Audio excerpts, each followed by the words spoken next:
Hi friends, നമസ്കാരം. ജീവിതശൈലിയായിട്ട് ബന്ധപ്പെട്ട് നോക്കുവാണെങ്കിൽ ഓരോ വ്യക്തികൾക്കും അവരുടേതായ മനോഭാവമുണ്ട്. ഏത് സാഹചര്യത്തിലാണെങ്കിലും നമ്മുടെ മനസ്സിൻ്റെ പ്രവർത്തനം ചില സമയത്ത് വളരെ പ്രത്യേകതയുള്ളതായിട്ട് തോന്നാറുണ്ട്. യഥാർത്ഥത്തിൽ നമ്മളൊരു സംതൃപ്തിക്ക് വേണ്ടിയിട്ടാണല്ലോ ഈ കാര്യങ്ങളൊക്കെ ചെയ്യുന്നത്. അപ്പോൾ ആഗ്രഹമാണ് ആദ്യം വേണ്ടത്. ആഗ്രഹം ഉണ്ടെങ്കിലേ സംതൃപ്തിയുള്ളൂ. അപ്പം ഞാൻ ഇന്ന് പറയുന്നത് കാമത്തിൻ്റെ ഊർജം കൂട്ടാനായിട്ട് പങ്കാളിക്ക് എന്തൊക്കെ ചെയ്യാൻ പറ്റും, പ്രത്യേകിച്ചും സ്ത്രീ പങ്കാളിക്ക്. അതിനു മുമ്പ് ഈ ചാനൽ ആദ്യമായിട്ട് കാണുവാണെങ്കിൽ ഒന്ന് ലൈക്ക് ചെയ്യണം, സബ്സ്ക്രൈബ് ചെയ്യണം, ഷെയർ ചെയ്യണം കേട്ടോ. തീർച്ചയായിട്ടും നമുക്കിപ്പോൾ ഏത് കാര്യമാണെങ്കിലും അത് ആസ്വദിച്ച് ചെയ്യണമെന്നുണ്ടെങ്കിൽ അതുമായിട്ട് ബന്ധപ്പെട്ട എനർജി ലെവൽ കുറച്ച് കൂടുതലായിട്ട് നിൽക്കണം. അപ്പോൾ ഇതുമായിട്ട് ബന്ധപ്പെട്ടിട്ടുള്ള ഓരോ കാര്യത്തിനും ആ ഒരു മൂഡ് വരണമെന്നുണ്ടെങ്കിൽ നമ്മുടെ ഫാൻറ്റസിയും ചിന്തയൊക്കെ അതിന് അനുകൂലമായിരിക്കണം. യഥാർത്ഥത്തിൽ ഒരു സ്ത്രീ ആഗ്രഹിക്കുന്നതും കാമിക്കുന്നതും ആത്മവിശ്വാസം കൂടുതലുള്ള പുരുഷനെയാണ്. ഇതിനകത്ത് പങ്കാളി ഏത് രീതിയിൽ അവനെ നോക്കിക്കാണുന്നു, അത് അവൻ്റെ കോൺഫിഡൻസിനെ സ്വാധീനിക്കുന്ന ഏറ്റവും പ്രധാനപ്പെട്ട കാര്യമാണ്. ഏത് പുരുഷനും എളുപ്പത്തിൽ മനസ്സിലാക്കാൻ പറ്റും അവനോട് എത്രത്തോളം താല്പര്യം ഈ കാര്യത്തിൽ പങ്കാളിക്കുണ്ടെന്ന്. ചില പുരുഷന്മാരെ സംബന്ധിച്ച് അവർക്ക് കാമത്തിൻ്റെ ഊർജം വളരെ കൂടുതലാണ്. അതിൻ്റെ പ്രധാന കാരണം അവർക്ക് ഈ രീതിയിൽ പങ്കാളിയോട് തോന്നുന്ന ആകർഷണമാണ്. ഇവിടെ ഓർക്കേണ്ട പ്രധാനപ്പെട്ട ഒരു കാര്യം എന്താണെന്ന് വെച്ചാൽ, ഈ തൃപ്തിപ്പെടലും തൃപ്തിപ്പെടുത്തലും രണ്ടും രണ്ടാണ്. പുരുഷൻ സ്ത്രീയെ തൃപ്തിപ്പെടുത്തേണ്ടവനാണ് എന്നുള്ള മനോഭാവം പല സാഹചര്യത്തിലും അവന് സംഘർഷം ഉണ്ടാക്കുന്നുണ്ട്. ഏതൊരു വ്യക്തിക്കാണെങ്കിലും ലൈംഗികതയിൽ സംതൃപ്തി വേണമെന്നുണ്ടെങ്കിൽ അവരുടെ മനസ്സും ഇതിൻ്റെ കൂട്ടത്തിൽ പ്രവർത്തിക്കണം. ഇവിടെ പുരുഷനെ സംബന്ധിച്ച് പങ്കാളിക്ക് സ്വയം മനസ്സിലാക്കാനും അനുഭവിക്കാനും അവരെ സഹായിക്കുന്ന ആൾ മാത്രമാണ്. പല സാഹചര്യത്തിലും പുരുഷൻ ഇഷ്ടപ്പെടുന്നത് അവന് കുറച്ചൊക്കെ വിധേയമായിട്ടുള്ള പങ്കാളിയാണ്.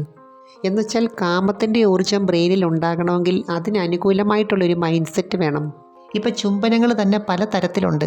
സ്നേഹത്തിൻ്റേതായിട്ടുള്ളതുണ്ട്, കാമത്തിൻ്റെയുണ്ട്. അപ്പോൾ ഏത് ഭാഗത്ത് എങ്ങനെ ചെയ്യുന്നു എന്നുള്ളതാണ് പ്രധാനം. ചില പുരുഷന്മാരെ സംബന്ധിച്ച് അവർക്ക് വികാര കേന്ദ്രങ്ങൾ അറിഞ്ഞ് ഓരോ ക്രിയകൾ ചെയ്യാനറിയാം. യഥാർത്ഥത്തിൽ ഈ ഫോർപ്ലേയുടെ പ്രധാന ഉദ്ദേശം എന്താണെന്ന് വെച്ചാൽ നമ്മുടെ ബ്രെയിനിൽ ഇതുമായിട്ട് ബന്ധപ്പെട്ട ഊർജ്ജ ലെവൽ കൂട്ടുക എന്നുള്ളതാണ്. എനിക്ക് തോന്നുന്നു ഏറ്റവും കൂടുതൽ ആൾക്കാർ അവരുടെ സാഹചര്യത്തിനനുസരിച്ച് വ്യത്യസ്തമായിട്ട് ചിന്തിക്കുകയും ചെയ്യുകയും ചെയ്യുന്നത് ഈ ഒരു ഘട്ടത്തിലാണ്. ചിലരെ സംബന്ധിച്ച് ചില മെത്തേഡുകൾ ചെയ്യുന്നതിനകത്ത് വലിയ പ്രാക്ടീസ് ഇല്ലെങ്കിലും അവരത് ഫാൻറ്റസി കാണാറുണ്ട്. ഈ സമയത്ത് മാറിടത്തിൽ ചെയ്യുന്ന ചില ക്രിയകൾക്ക് ഓക്സിറ്റോസിൻ എന്ന ഹോർമോൺസിനെ ഉൽപ്പാദിപ്പിക്കാനുള്ള കഴിവുണ്ട്. ഈ ഒരു ഹോർമോണാണ് ശരിക്കും പറഞ്ഞാൽ പങ്കാളികൾ തമ്മിലുള്ള ബന്ധത്തെ ഒരു പ്രത്യേക രീതിയിൽ അടുപ്പിക്കുന്നത്. നമ്മുടെ ശരീരത്തിനൊരു പ്രത്യേകതയുണ്ട്. ചില ഭാഗത്ത് നെർവ് എൻഡിങ്സ് കൂടുതലായിട്ട് സ്റ്റിമുലേറ്റ് ചെയ്യപ്പെടുമ്പോൾ ഹാപ്പി ഹോർമോൺ സെക്രീറ്റ് ചെയ്യാൻ തുടങ്ങും. അപ്പോൾ ഈ ഡോപ്പാമൈൻ അതുപോലെ ഓക്സിറ്റോസിൻ പോലുള്ള ചില ഹോർമോണുകളുടെ പ്രവർത്തനമാണ് വീണ്ടും അത് ചെയ്യാനായിട്ട് നമ്മളെ പ്രേരിപ്പിക്കുന്നത്. ചില രീതികൾ നമ്മൾ സങ്കല്പിക്കുമ്പോൾ തന്നെ ഒരു പ്രത്യേക ഊർജ്ജമാണ്.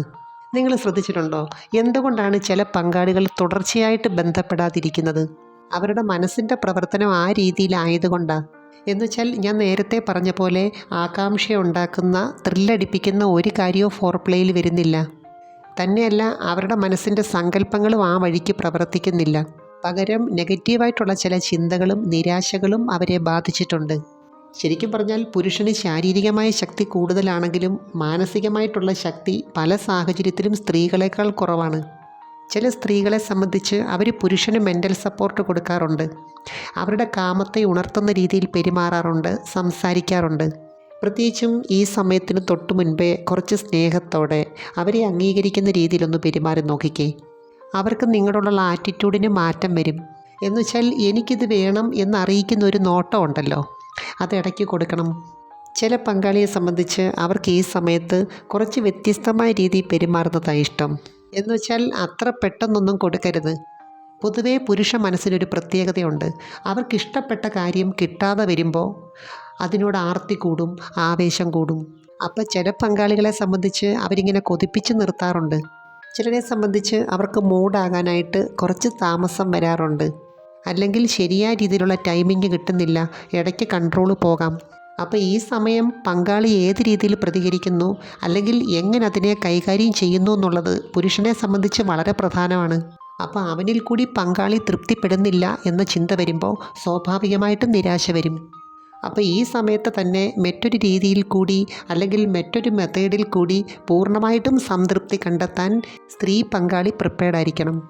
അപ്പോൾ ഈ സാഹചര്യത്തിലാണ് ചില കാര്യങ്ങൾ വ്യത്യസ്തമായി ചെയ്യുന്നതിൻ്റെ അല്ലെങ്കിൽ പരിശീലിക്കുന്നതിൻ്റെ പ്രയോജനം മനസ്സിലാക്കുന്നത്. അപ്പോൾ ഈ നെർവ് എൻഡിങ്സ് കൂടുതലായിട്ട് വരുന്ന ഭാഗത്ത് വേണം സ്റ്റിമുലേഷൻ കൂടുതലായിട്ട് കൊടുക്കാൻ. ക്രിസരിയുടെ ഭാഗത്ത് തന്നെ ഏകദേശം 10,000-ൽ കൂടുതൽ നെർവ് എൻഡിങ്സ് ഉണ്ട്. ഏകദേശം 1000-ൽ കൂടുതൽ നെർവ് എൻഡിങ്സ് മാറിടത്തിൽ മാത്രമായിട്ടുണ്ട്. അപ്പോൾ ഈ സമയത്ത് പങ്കാളിക്ക് ഇഷ്ടപ്പെട്ട ഏതെങ്കിലും ഒരു രീതി തിരഞ്ഞെടുക്കണം. മിക്കവാറും സ്ത്രീകളെ സംബന്ധിച്ച് അവരുടെ മനസ്സ് ശരിയല്ലെങ്കിൽ ലൂബ്രിക്കേഷൻ കറക്റ്റ് ആകത്തില്ല. ദാമ്പത്യത്തിനകത്ത് പലർക്കും ഒരു സംതൃപ്തി കിട്ടാത്ത എന്താണെന്നറിയാമോ? സാഹചര്യവശാൽ ഈ ഒരു കാര്യം ഒരു നല്ല ഷെയറിങ്ങിന് പകരം ആരുടെയെങ്കിലും ഒരാളുടെ കാര്യമായിട്ട് മാറുന്നു, അല്ലെങ്കിൽ ആവശ്യമായിട്ട് മാറുന്നു. അങ്ങനെ വരുമ്പോൾ ക്രമേണ 2 കൂട്ടർക്കും ഇതിനോട് താല്പര്യമില്ലാതെ വരും. എന്നാൽ ചിലരെ സംബന്ധിച്ച് വർഷങ്ങളായിട്ട് മിക്കവാറും ദിവസങ്ങളിൽ ബന്ധപ്പെടാറുണ്ട്. അതിൻ്റെ പ്രധാനപ്പെട്ട ഒരു കാരണം എന്താണെന്ന് വെച്ചാൽ അവർ 2 പേരും പരസ്പരം അങ്ങോട്ടും ഇങ്ങോട്ടും പല കാര്യത്തിലും അഡ്ജസ്റ്റ് ചെയ്യുന്നുണ്ട്. 2 പേരും ആരോഗ്യത്തിന് മാത്രമല്ല പേഴ്സണാലിറ്റിക്കും പ്രാധാന്യം കൊടുക്കുന്നുണ്ട്. അതുകൊണ്ട് തന്നെ പരസ്പരം ഒരു ആകർഷണമുണ്ട്. അതാണ് ഏറ്റവും പ്രധാനം. ഇവിടെ സ്ത്രീകളെ പോലെ തന്നെ പുരുഷന്മാരിലും 2 നേച്ചറുള്ളവരുണ്ട്. ഈ സമയത്ത് കുറച്ച് ഹാർഡായിട്ട് അല്ലെങ്കിൽ ബോൾഡായിട്ട് പെരുമാറാൻ ആഗ്രഹിക്കുന്നവരുണ്ട്. എന്നാൽ ചിലർക്ക് അങ്ങനല്ല, വളരെ സ്നേഹത്തോടെ സോഫ്റ്റായിട്ട് പെരുമാറുന്നതാണ് ഇഷ്ടം. എപ്പോഴും പുരുഷനെ സംബന്ധിച്ച് അവന് ആകർഷണം കൂടുതലായിട്ട് തോന്നുന്നത് കുറച്ച് സ്മാർട്ടായിട്ടുള്ള, അവനെ അക്സെപ്റ്റ് ചെയ്യുന്ന സ്ത്രീകളോടാണ്. ഇവിടെ ഇപ്പോൾ ഏത് രീതിയാണെങ്കിലും പങ്കാളിയുടെ ഇഷ്ടം അറിഞ്ഞ് ചെയ്യുന്നതാണ് നല്ലത്. പങ്കാളികളെ സംബന്ധിച്ച് ചില സാഹചര്യത്തിൽ സ്വാഭാവികമായ രീതിയിൽ നിന്നും കുറച്ച് വ്യത്യസ്തമായി ചിന്തിക്കേണ്ടതായിട്ടുണ്ട്. ഓരോരുത്തരെയും പെട്ടെന്ന് മൂടാക്കുന്ന ചില രീതികളുണ്ട്, ചില മെത്തേഡുകളുണ്ട്. ചിലരെ സംബന്ധിച്ച് പല സങ്കല്പങ്ങളും അവരിവിടെ ആക്ട് ചെയ്യാറുണ്ട്. അപ്പോൾ ആദ്യത്തെ ഈ ഒരു റിലാക്സേഷൻ കിട്ടിക്കഴിഞ്ഞാൽ സ്ട്രെസ് ഹോർമോണായ കോർട്ടിസോളിൻ്റെ അളവ് നന്നായിട്ട് കുറയും. ഇത് പുരുഷന്മാരെ സംബന്ധിച്ച് അരഭാഗത്തേക്കുള്ള ബ്ലഡ് സർക്കുലേഷൻ നന്നായിട്ട് കൂട്ടുന്നുണ്ട്. ഇവിടെ കൈകൊണ്ടുള്ള ക്രിയകൾ മാത്രം പോരാ, ഫേസും നാവും ചുണ്ടും ഒക്കെ ഉപയോഗിച്ച് പല ക്രിയകളും ചെയ്യാനുണ്ട്. അതുപോലെ പിൻഭാഗത്തൊക്കെ ആണെങ്കിലും ധാരാളം പ്രഷർ പോയിൻറ്റ്സുകളുണ്ട്. ഇവിടെയൊക്കെയുള്ള വൈബ്രേഷൻ ഒരു പ്രത്യേക ഫീൽ തരുന്നുണ്ട്. ഇപ്പോൾ ഒരു കാര്യം 2 പേരും ഒരേപോലെ ആസ്വദിക്കുമ്പോഴാണ് അവിടെ ഒരു സംതൃപ്തി ഉണ്ടാകുന്നത്. അതുപോലെ ഏത് ഭാഗത്ത് ചെയ്യുമ്പോഴും നമ്മുടെ മനസ്സിന് അതുമായിട്ട് റാപ്പോർട്ടാകാനും ഏകാഗ്രപ്പെടാനും ഉള്ള ഒരു സമയം കൊടുക്കണം, പ്രത്യേകിച്ചും സ്ത്രീ പങ്കാളികൾക്ക്. ശരിക്കും പറഞ്ഞാൽ ഈ ബന്ധപ്പെടലിനകത്ത് 2 പേർക്കും സംതൃപ്തി കിട്ടാൻ ഒറ്റ കാര്യം ഓർത്താൽ മതി: 2 പേരും അവരവരുടെ പാർട്ട് നന്നായിട്ട് ചെയ്യുക. ഇപ്പോൾ സ്ത്രീ ആണെങ്കിലും പുരുഷനാണെങ്കിലും മനസ്സിനകത്ത് കാമവികാരം വരേണ്ട സമയത്ത് അത് വരണം. എന്താണോ നമ്മളിലുള്ളത് അത് മാത്രമേ ഷെയർ ചെയ്യാൻ പറ്റത്തുള്ളൂ. ശരിക്കും പറഞ്ഞാൽ സംതൃപ്തമായ ദാമ്പത്യ ജീവിതം എന്ന് പറയുന്നത് ആരുടെയെങ്കിലും ഒരാളുടെ കഴിവല്ല, 2 പേരുടെയും ഒന്നിച്ചുള്ള പ്രവർത്തനമാണ്. എനിവേ, നമുക്ക് മറ്റൊരു വീഡിയോയുമായി വീണ്ടും കാണാം. അപ്പോൾ ചാനൽ സബ്സ്ക്രൈബ് ചെയ്യാൻ മറക്കരുത്, ലൈക്ക് ചെയ്യണം, അയക്കാൻ പറ്റുന്ന കൂട്ടുകാർക്കൊന്ന് അയച്ചു കൊടുക്കണം കേട്ടോ. Thanks for watching. See next time. By.